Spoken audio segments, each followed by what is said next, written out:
After 10 years of building our startup from a garage dream to a billion-dollar valuation, the new VP erased my name from every project. He thought demoting me to admin silenced me, but he forgot to check one specific binder: the patent filings that legally proved I own the company. This is where the corporate ladder snaps, and trust me, you won't want to miss the fall. Make sure you're subscribed to see it through. We're curious. Have you ever been underestimated at work? Let us know in the comments.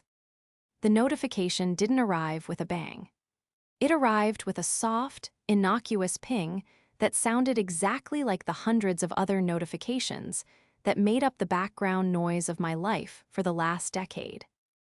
I was sitting at my desk, the good one, the mahogany corner station that overlooked the floor where 50 engineers were currently coding the future, when the email landed. My head was already throbbing, a dull, rhythmic ache behind my left eye that I had been attributing to dehydration or perhaps the fluorescent lights finally winning the war against my retinas. I took a sip of lukewarm water and clicked the notification. It wasn't an email, it was a calendar invite. Subject: role optimization / clarification time, 15 minutes.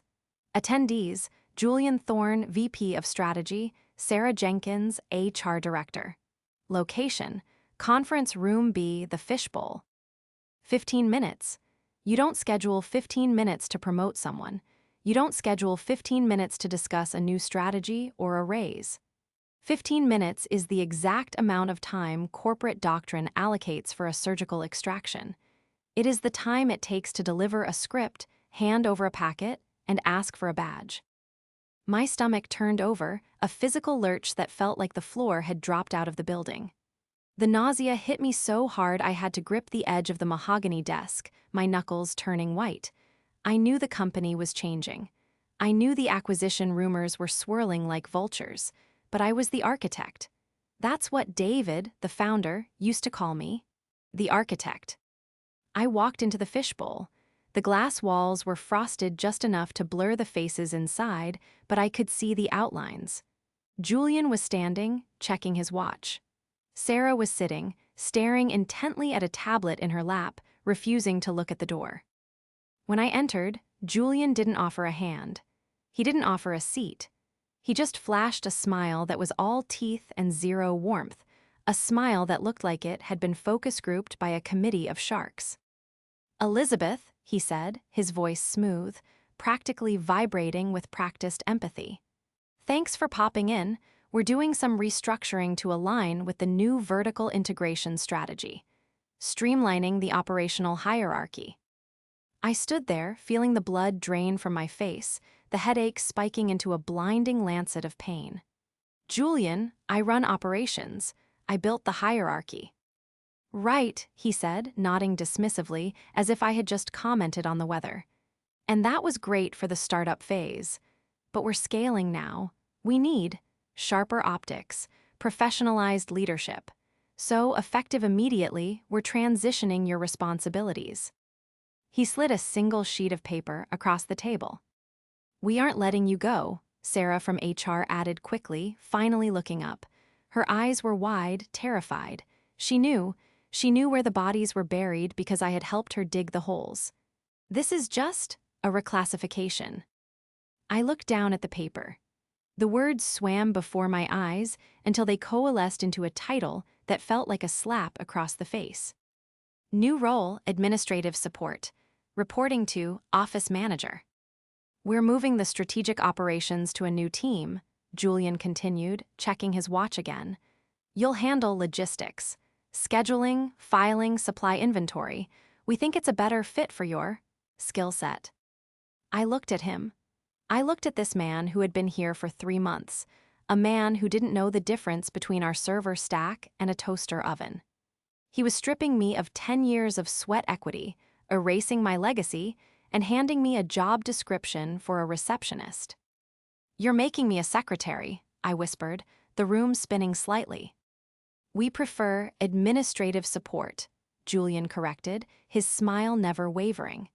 "It's vital for team morale. Someone has to make sure the trains run on time, right?" He didn't fire me. Firing me would have triggered a legal review of my stock vesting schedule. Firing me would have required a severance package and a liability waiver. No, they were doing something much crueler. They were keeping me, but they were gutting me. They were betting that I was too old, too tired, and too dependent on the paycheck to fight back.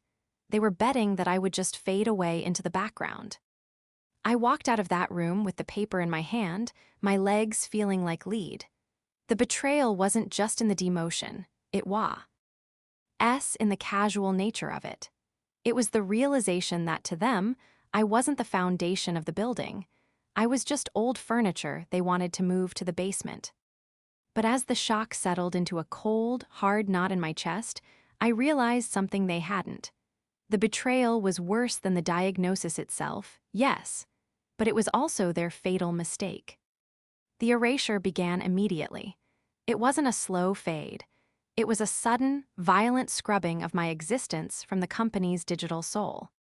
By the time I returned to my desk, my beautiful mahogany desk by the window, my login for the executive dashboard had already been revoked. I tried to access the project management suite I had customized from scratch, the one that tracked every single deliverable across 4 departments. Access denied. Contact administrator. I stared at the screen, the red letters blinking at me. I was the administrator, or I had been 10 minutes ago. Then came the physical eviction. An email from facilities, automated, impersonal, popped up. Ticket 4920, workspace relocation. Please have personal effects packed by EOD. I spent the afternoon packing 10 years of my life into 2 cardboard boxes. I took down the framed photo of the original team, just 4 of us in a parking space, with pizza boxes stacked to the ceiling. I took down the first dollar award we'd mocked up on a napkin. I packed my specialized ergonomic mouse, my noise-canceling headphones, and the stack of Moleskine notebooks filled with the architectural diagrams of our entire operational workflow. People walked by, people I had hired, people I had fought for during salary negotiations, people whose visas I had personally spent nights navigating so they wouldn't be deported. They didn't stop. They didn't ask what was happening. They saw the boxes, they saw my pale face, and they did exactly what people do when they see a car crash. They slowed down just enough to look, then sped up to avoid getting involved. They averted their eyes. It was a contagiously awkward moment, and nobody wanted to catch the virus of failure. Kathy from legal, a woman who had cried in my office 3 months ago about her divorce, walked past holding a coffee cup. Our eyes met for a fraction of a second. She saw the box. She saw the administrative support memo on my screen, and she looked at her shoes. She turned the corner and vanished. That hurt more than Julian's shark smile. The silence of friends is always louder than the shouting of enemies. My new desk was in the Siberia zone. It was a cubicle situated directly next to the kitchenette and the heavy-duty Xerox machine. It was a dead zone where the Wi-Fi signal went to die, and where the smell of everyone's failed attempts at reheating salmon lingered permanently in the fabric of the partition walls. There was no nameplate, just a yellow sticky note slapped onto the monitor that read, Elizabeth W. Because apparently, my full name took up too many cells in their new spreadsheet. I sat in the squeaky chair that listed to the left, staring at the gray fabric wall. I could hear the printer warming up, a mechanical groan that sounded like a dying animal. I felt hollowed out. I felt like a ghost haunting a house I had built with my own hands. But as I sat there, listening to the hum of the office that was now ignoring me, a thought struck me. A cold, sharp clarity that cut through the migraine. I reached into the second box, the one I hadn't unpacked yet. Buried at the bottom, beneath a stack of old holiday cards and a spare sweater, was a simple, battered manila folder. It wasn't digital. It wasn't on the server they had locked me out of. It was physical. I opened it just an inch. Inside were the original drafts of the patent filings. The ones from 5 years ago. The ones written in my handwriting, with my frantic margin notes, correcting the engineer's math and translating their incoherent ramblings into legally binding claims. I ran my thumb over the edge of the paper. Julian, with his Harvard MBA and his vertical integration, thought power resided in job titles and corner offices. He thought that by taking away my VP status, he had taken away my leverage. He had forgotten one crucial thing. Systems change, passwords change, titles change, but signatures on federal documents filed with the United States Patent and Trademark Office, those are forever. I closed the folder and slid it into the back of my bottom drawer, beneath a box of tampons and a bag of cough drops. Elizabeth. I looked up. It was the office manager, a 22-year-old named Kyle who looked like he was 12. Julian wants to know if you can order lunch for the strategy meeting. They want Greek. I looked at Kyle. Then I looked at the drawer where the folder lay hidden. Sure, Kyle, I said, my voice steady, my face a mask of perfect, submissive calm. I'll get right on that. They wanted me to be invisible. Fine, I would. Be invisible. I would be the most efficient, silent, invisible ghost they had ever seen. And while they ate their Greek salads and planned their millions, I would wait. To understand why the betrayal cut so deep, you have to understand the eggshells. Back when the company was just a fever dream in a rented room above a mechanic's shop, the company was 4 guys and me. The guys had the code, the vision, and the egos. I had the admin password and the mop. I was hired to help with admin, which is startup code for do everything the geniuses don't want to do. That meant filing expense reports, sure. But it also meant catching 3 fatal typos in the investor pitch deck 20 minutes before it went to Sand Hill Road. It meant drafting the first HR policy on the back of a burrito receipt because the lead dev wouldn't stop sleeping under his desk. Most importantly, it meant translating. Engineers speak in code and possibility.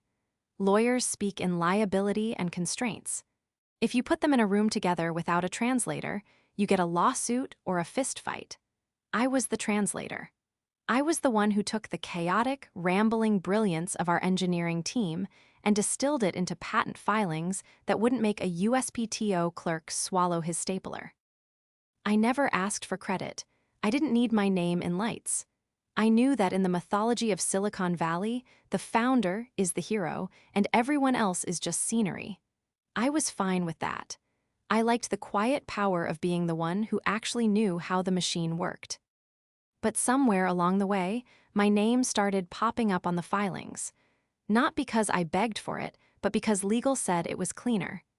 Easier to avoid IP disputes when the ghost in the machine has a paper trail, they said.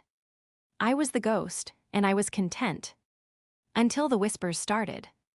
Acquisition, billion with a B, tectome. The atmosphere in the office shifted overnight. The engineers started wearing loafers instead of sneakers. The sudden scent of expensive cologne replaced the smell of stale coffee. Everyone was polishing their LinkedIn profiles, acting like every Zoom call was an audition for their future biography. And then he arrived. Julian Thorne.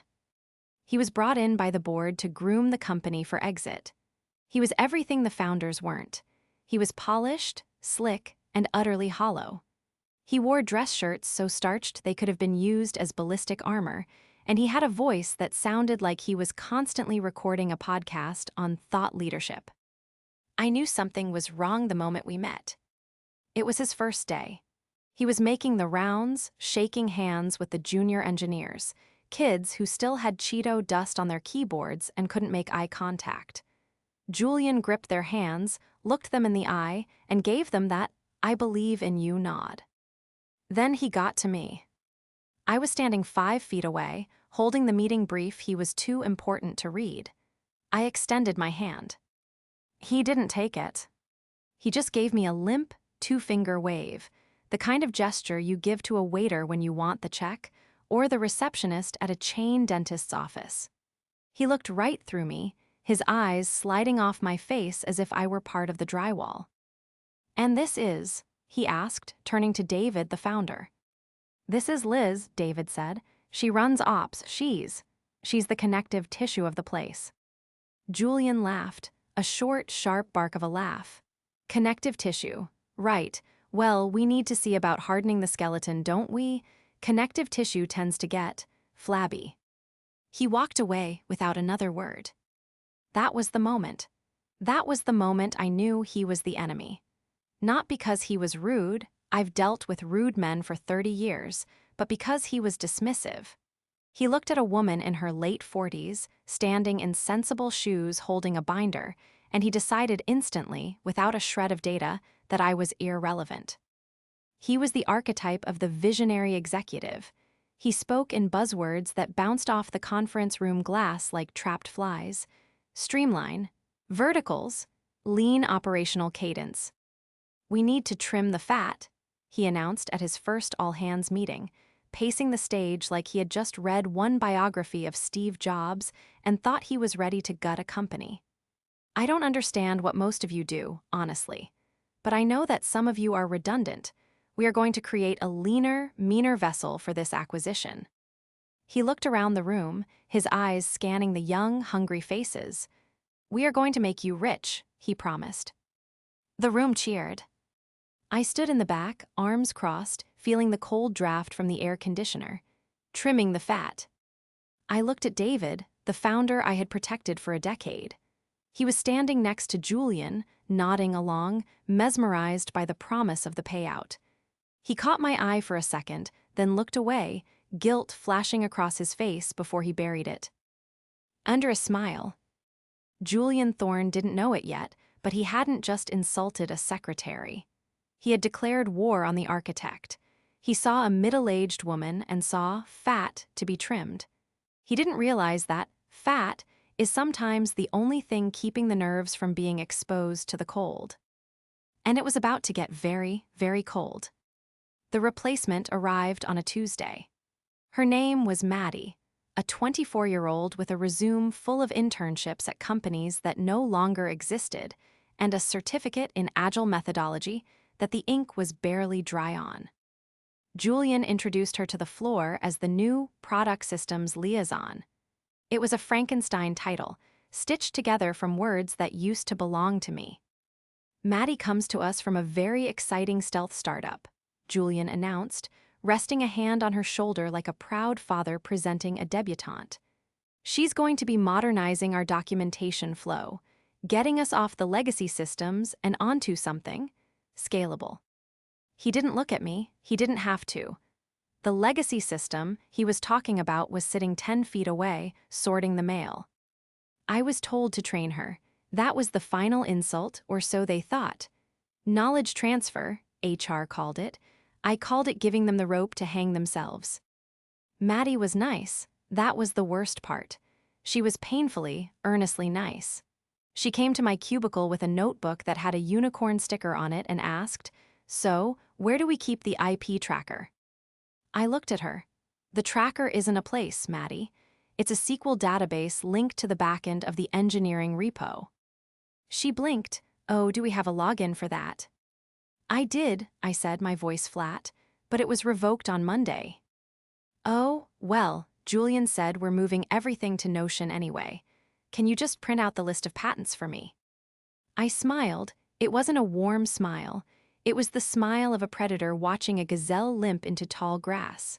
"Sure," I said, "I can do that." That afternoon, I didn't just print a list. I engaged in what I like to call forensic compliance. I waited until Maddie left at 5:00 p.m. sharp, because the new generation believed in work-life balance, unlike those of us who had slept under desks to build the place. Once the office thinned out, I walked over to her desk. Her computer was locked, but she had taped her password to the bottom of her monitor. Star Wars 123. I didn't log in to sabotage. I logged in to investigate. I needed to see exactly what Julian was selling to Tectome. I navigated to the shared drive, the data room prepared for the acquisition due diligence. It was a digital vault containing everything the buyer needed to value the company: revenue projections, code audits, and most importantly, the intellectual property schedule. I opened the IP file. It was a mess. It was a glossy PDF filled with charts and graphs, but the substance was hollow. They listed the patents, yes, but under the column for inventor-owner, they had simply listed the company. That is not how patent law works.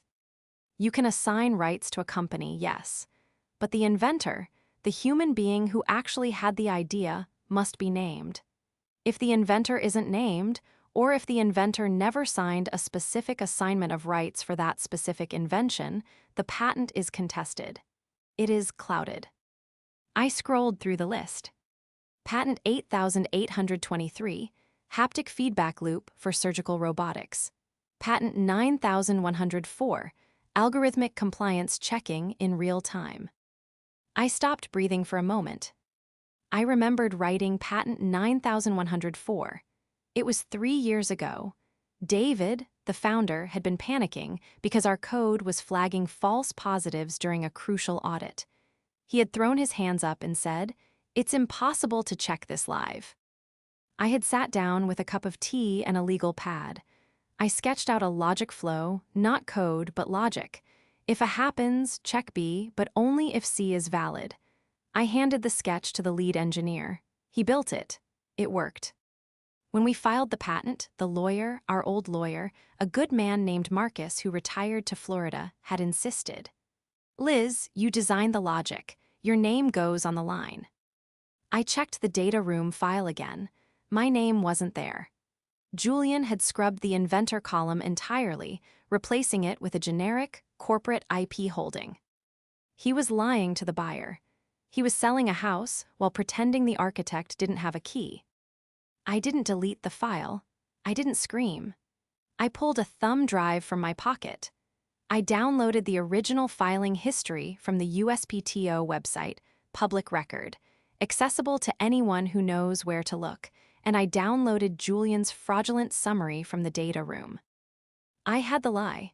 Now I just needed to wait for them to step into the trap. The first crack in the dam appeared 3 days later.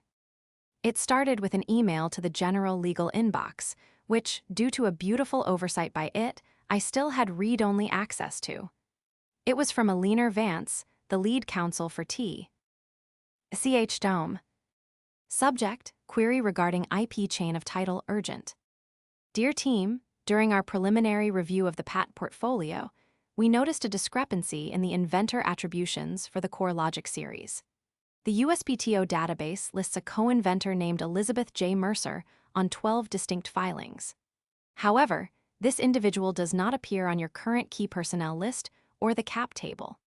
Please clarify this individual's current status and provide executed assignment of rights agreements for the referenced patents. I watched from my cubicle as the notification hit. 2 minutes later, I saw Julian speedwalk out of his office, phone pressed to his ear, his face the color of old dough. He went straight to HR, then to David's office. 10 minutes later, Sarah from HR appeared at my cubicle.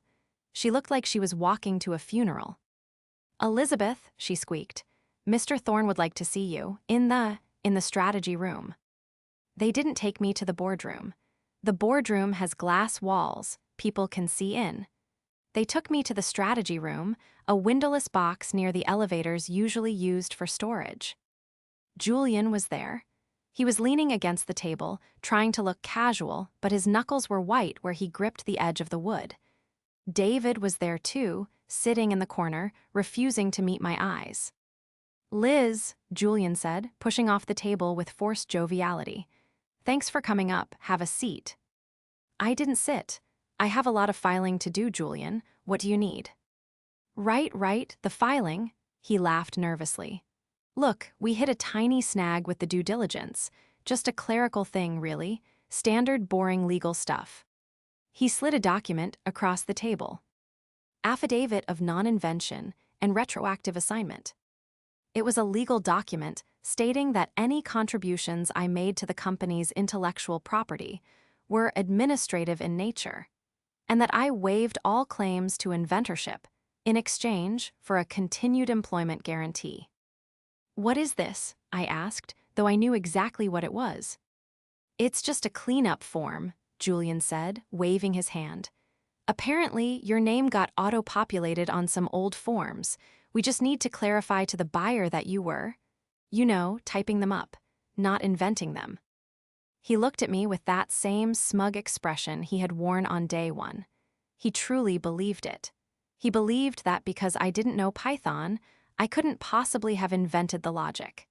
He believed that because I was a woman in her 50s who ordered the lunch, I couldn't be the reason the technology worked. "I didn't just type them, Julian," I said. My voice was quiet, but in that small room, it sounded like a gunshot. Julian blinked. "Excuse me." "Patent 9104, I said. "The compliance algorithm. I didn't type it.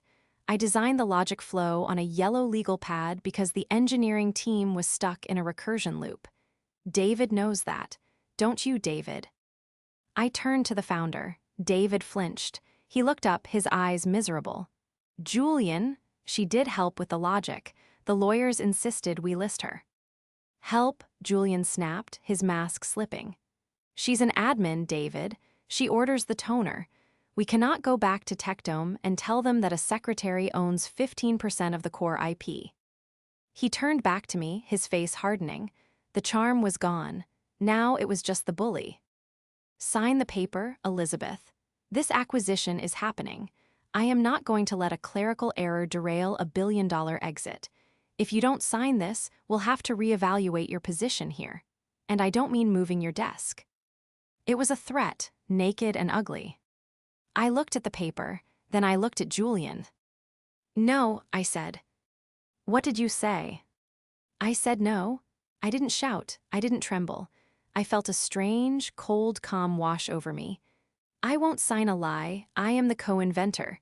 My name is on the filings because I did the work. If your buyer has a problem with that, they can talk to me."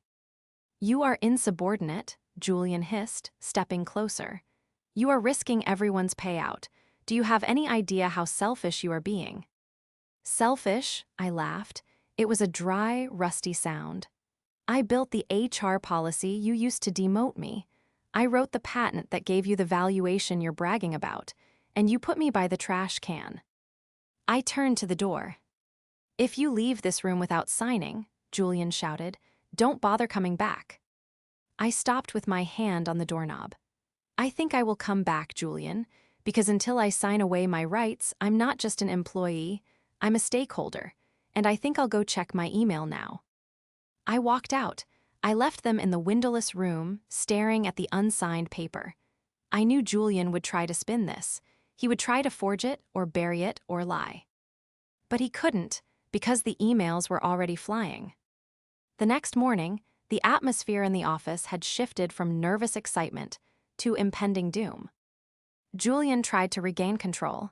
He sent out an all-company memo about operational excellence and unity, but he stayed locked in his office with the blinds drawn. Meanwhile, I was at my cubicle by the kitchen, and I was busy. I wasn't doing my assigned work of ordering staples. I was building the case. I printed out the email exchange where David had thanked me for the genius fix on the algorithm. I printed the Slack logs from 2019 where the lead engineer asked me, "Liz, how did you want that data structure organized again?" I wasn't just gathering proof of work. I was gathering proof of reliance. At 11:00 a.m., Maddie came to my desk. She looked pale. "Liz," she whispered, "Julian is asking for the access logs for the patent database. He wants to know if anyone, external, has been looking at them."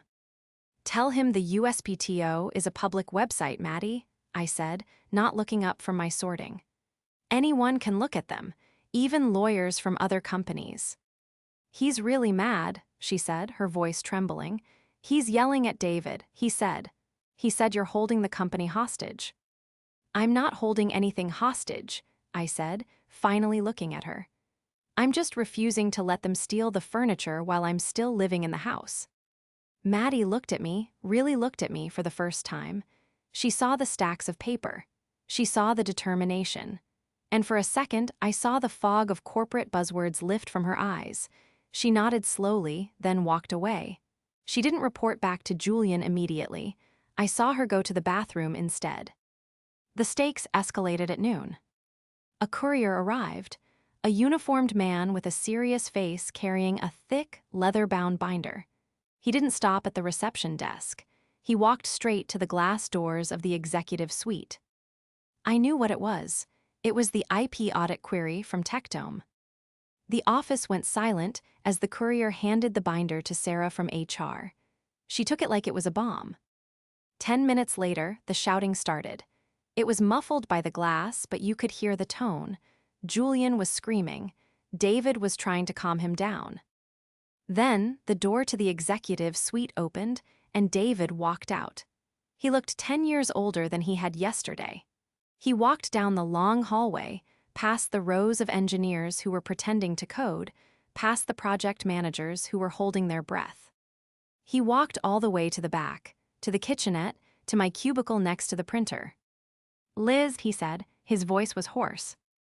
"David," I replied. I didn't stand up. "We need to talk, real talk. No lawyers, no Julian." He pulled up a folding chair, one of the cheap ones from the break room, and sat next to me amidst the smell of burnt coffee. "They're pausing the deal," he said. He put his head in his hands. "Tectome suspended due diligence. They said the ownership of the core technology is materially unclear. They found 47 filings, Liz, 47. "I was busy," I said simply. "I didn't know it was that many," he whispered. "I forgot." "You forgot because I made it easy for you to forget. I handled it so you could focus on the vision. But just because you forgot who built the foundation doesn't mean the foundation isn't there." David looked up.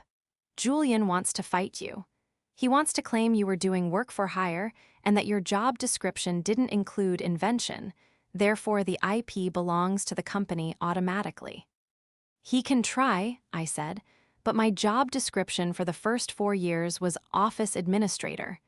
It definitely didn't include inventing proprietary algorithms. If I did that work, it was outside my scope. Which means you own it," David finished, closing his eyes. "Or at least, you own enough of it to block the sale." "I don't want to block the sale, David." He looked at me with a flicker of hope. "You don't?" "No, I want the company to succeed. I poured my life into this place, same as you, but I will not be erased. I will not be reclassified into oblivion by a man who thinks I'm furniture. If you want this deal to go through, you need to fix this. And you can't fix it with a spot bonus." David nodded slowly. "What do you want?" Before I could answer, Julian appeared. He had followed David. He was red-faced, sweating, and desperate. "We can offer you stock," Julian blurted out, ignoring the fact that he was standing next to the copy machine. "Options, 10,000 shares, vesting immediately. Just sign the damn paper."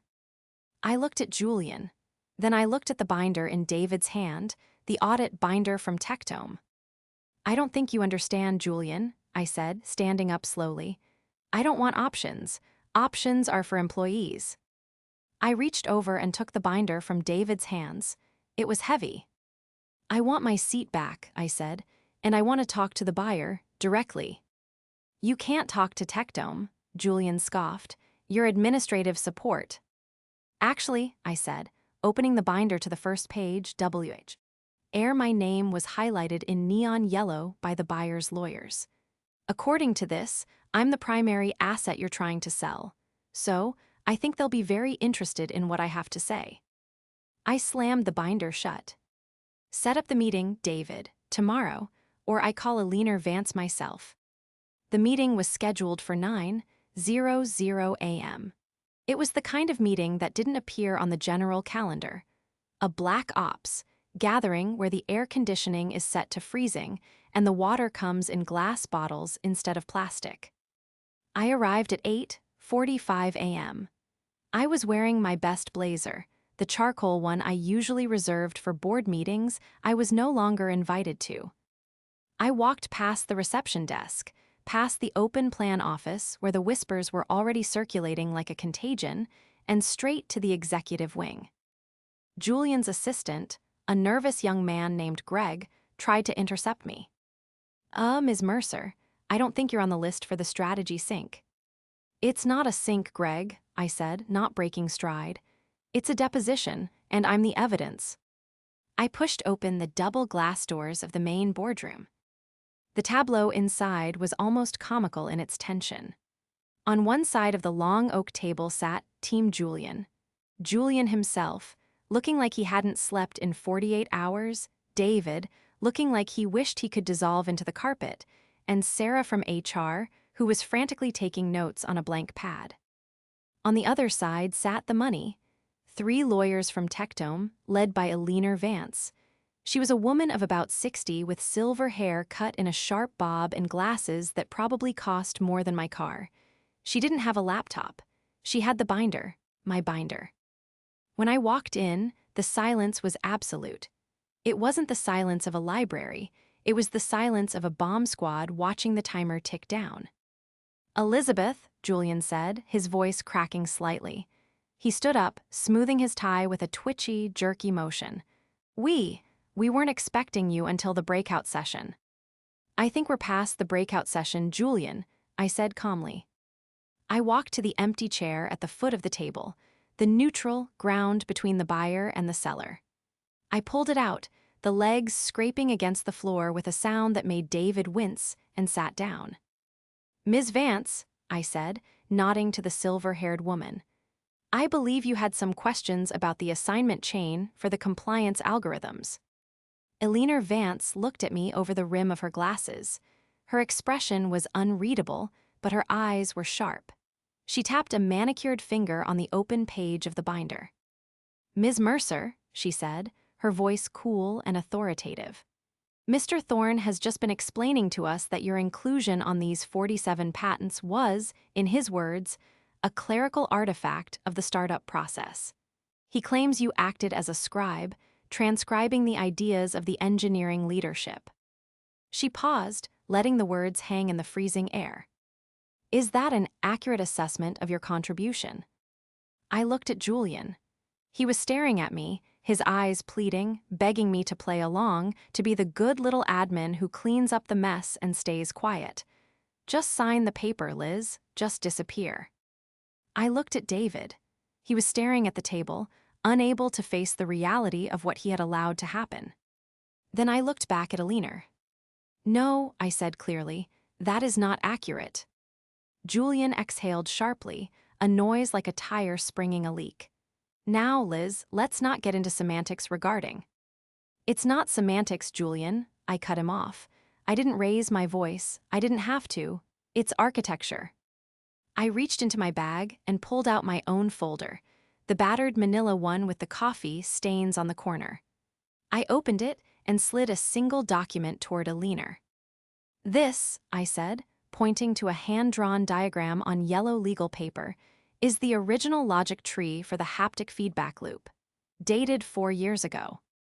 Eleanor leaned forward. She adjusted her glasses. "You'll notice," I continued, my voice steady, "that the feedback loop relies on a triple verification protocol. If the sensor detects resistance, it doesn't just stop. It queries the central database for an override code. That specific recursion, the Check Verify Act protocol, is the basis for the entire patent." I looked at Julian. "Julian, can you explain why we chose a triple verification protocol instead of a standard binary stop?" Julian froze. He opened his mouth, but nothing came out. He knew the buzzwords, synergy, vertical leverage, but he didn't know the machine. He had no idea how the engine ran, he just liked how shiny the hood was. Well, obviously the engineering team felt it was robust," he stammered.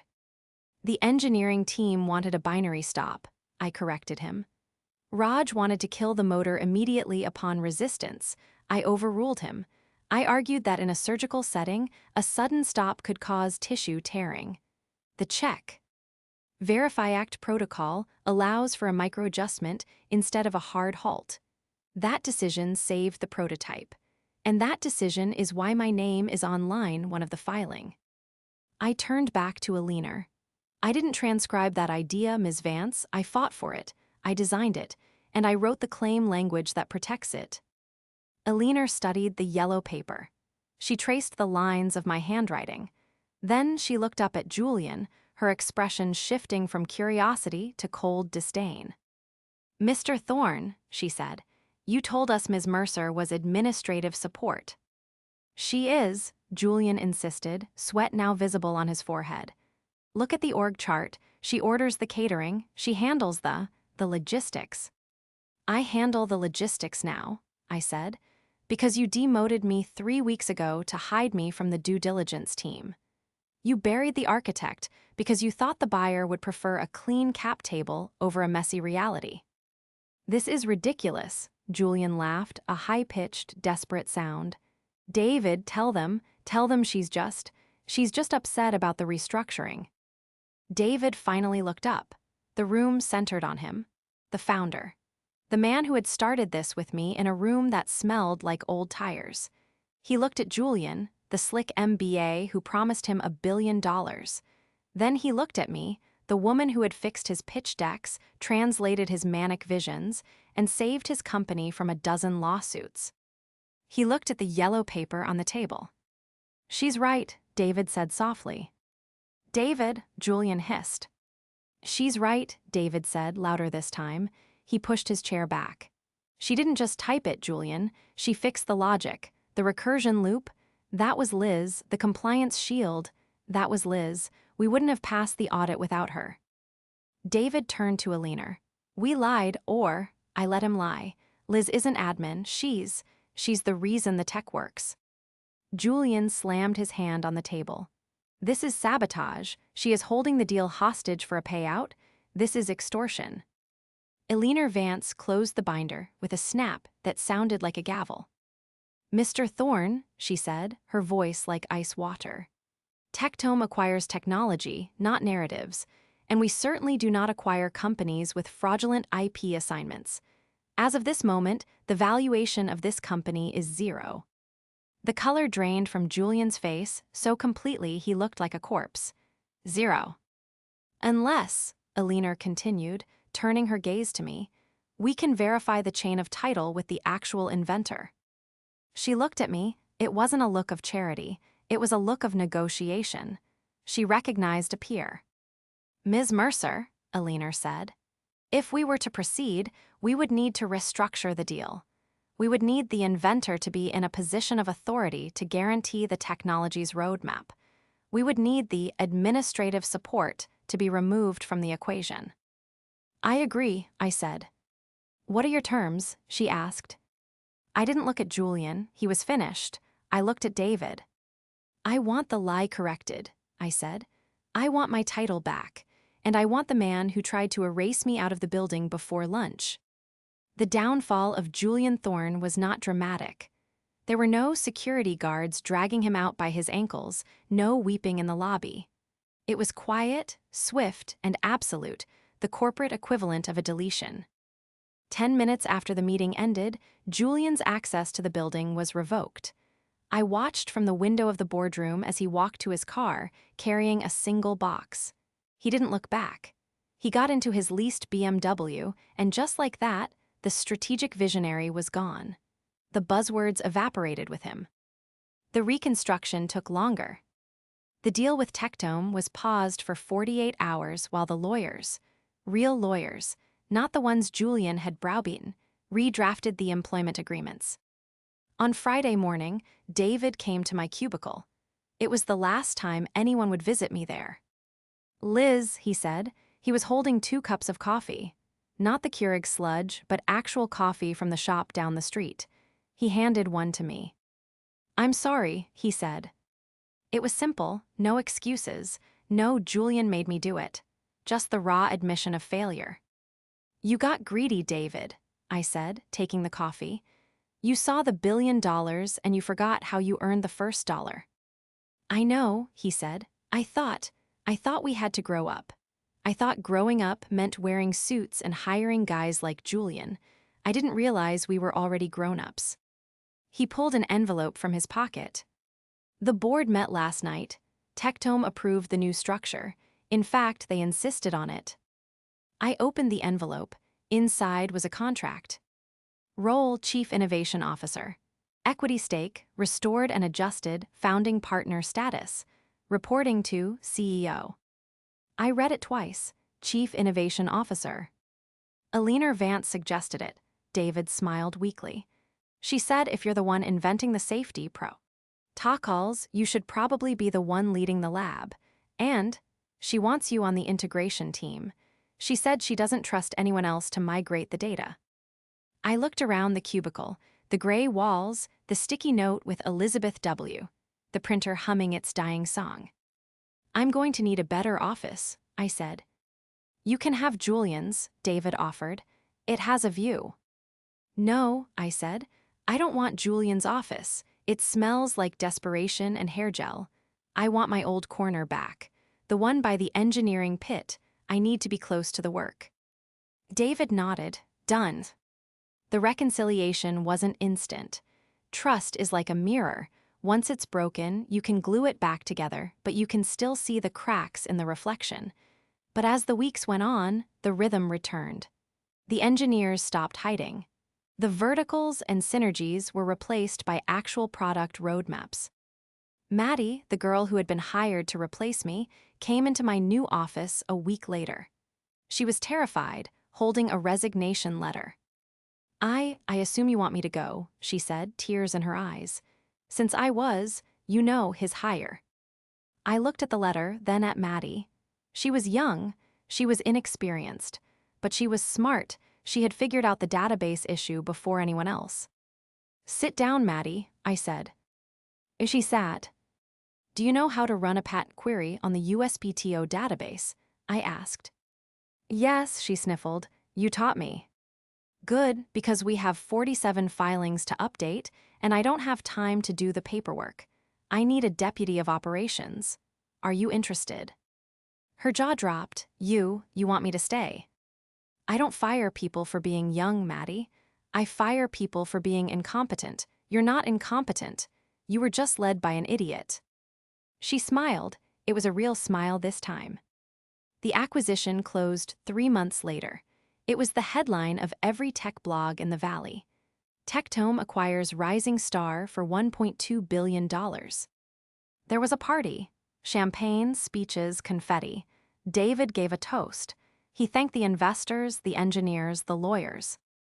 And then he stopped. He looked at the back of the room where I was standing, holding a glass of sparkling water, watching the room I had built. And most importantly, David said, his voice choking up slightly, to the architect, to the person who kept the lights on, the code clean, and the filing cabinet in order. We wouldn't be here without Elizabeth Mercer. The room applauded. It wasn't polite applause. It was loud. The engineers cheered. Kathy from legal raised her glass high. I didn't step into the spotlight. I didn't need to. I just raised my glass in return, smiled, and took a sip.